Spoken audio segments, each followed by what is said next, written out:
spend time at the Aurobindo ashram and came home to America determined to establish an institute that would combine the best of the East, the best of the West, to study human potential. And that became the Esalen Institute, which is now 50 years old and still doing that function.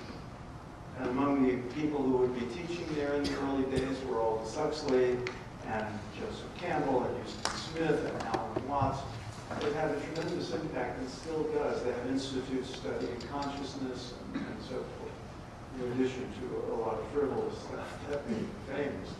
But at that time in San Francisco, there was something called the San Francisco Renaissance, which was this great blend of East and West.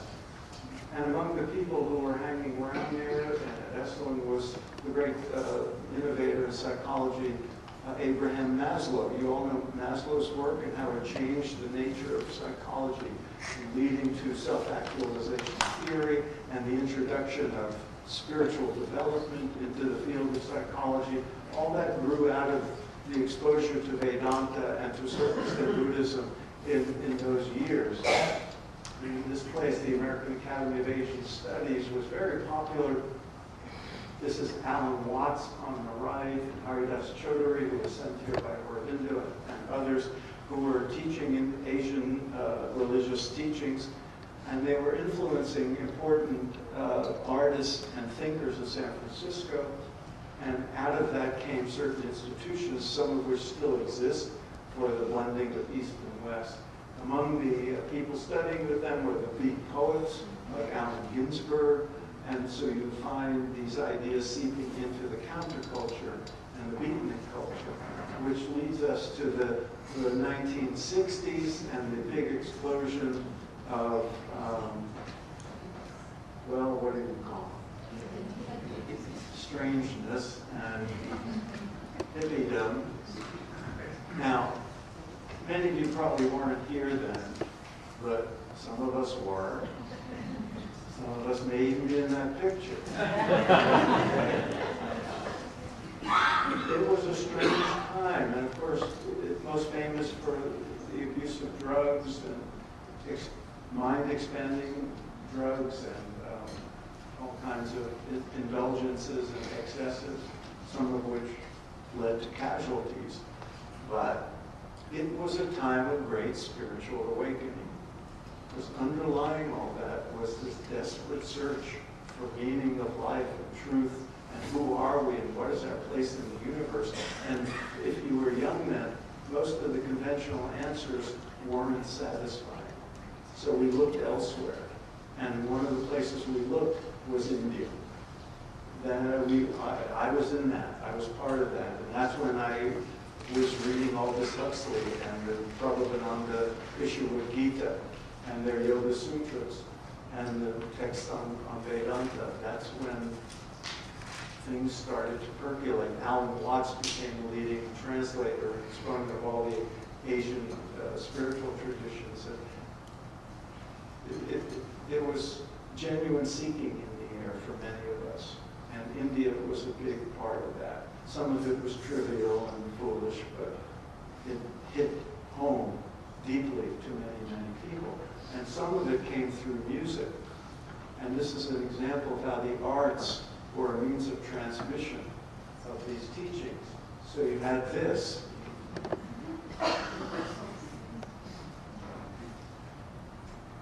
No sound? Okay, well, no sound. What you would have heard, if there had been sound, was the first time most people heard sitar. It was on the opening few measures of the song Norwegian Wood on that album, 1965. This is important because it not only was important in musical history, it's important in spiritual history. George Harrison had discovered the sitar on the set of the movie Help earlier that year. He loved the sound, he bought one, he put it very amateurishly on that song. That led him to go meet the great virtuoso Ravi Shankar. And this meeting changed history because first of all, Ravi Shankar had already been in the West for about 10 years, coming and going. He came here in 1956 at the invitation of the great violinist Yehudi Menuhin. They recorded together. They made an album called West Meets East that won a Grammy Award in 1967. And so he was known, Indian classical music was known among classical music fans. And then he was known to certain avant-garde musicians and jazz musicians like John and Alice Coltrane, who were deeply impacted by Indian music and by Indian spiritual teachings.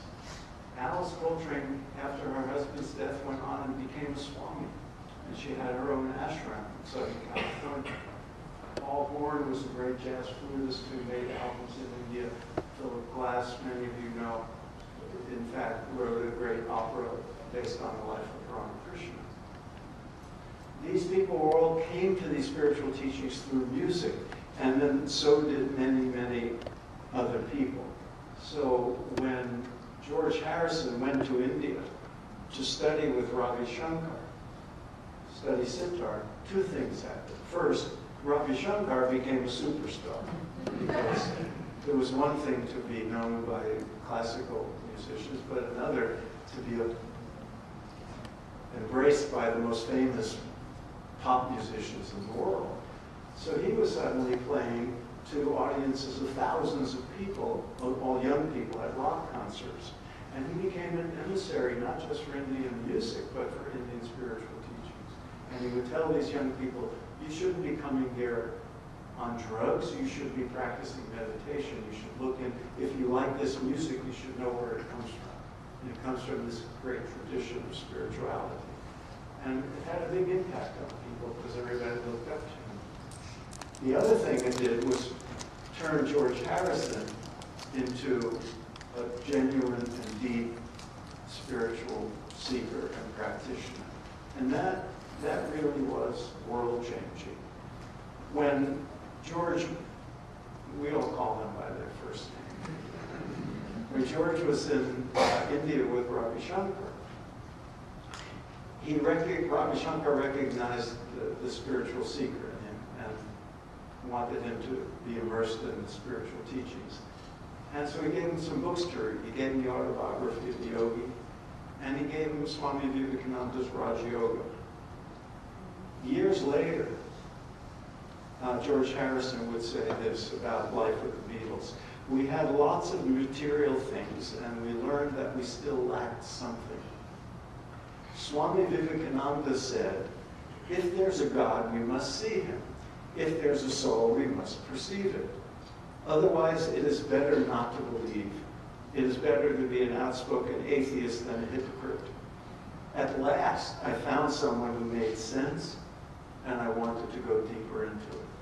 He was raised Catholic, and he had rejected that and was questioning it. And so he was immersed in it. The other Beatles started to become dissatisfied with the hippie life and drugs, and they wanted more, and they wanted a form of meditation, and that led to this historic meeting of Maharishi Mahesh Yogi and his transcendental meditation in the summer of 1967. And when the Beatles took up meditation, everything changed. Because they were, I can't tell you how famous they were. They were so famous that anything they did was in the news the next day. And millions of people did whatever they did. So if they let their hair grow, everybody let their hair grow. If they wore certain clothes, everybody wore certain clothes. Whatever they did and said, people imitated it. Now they meditated.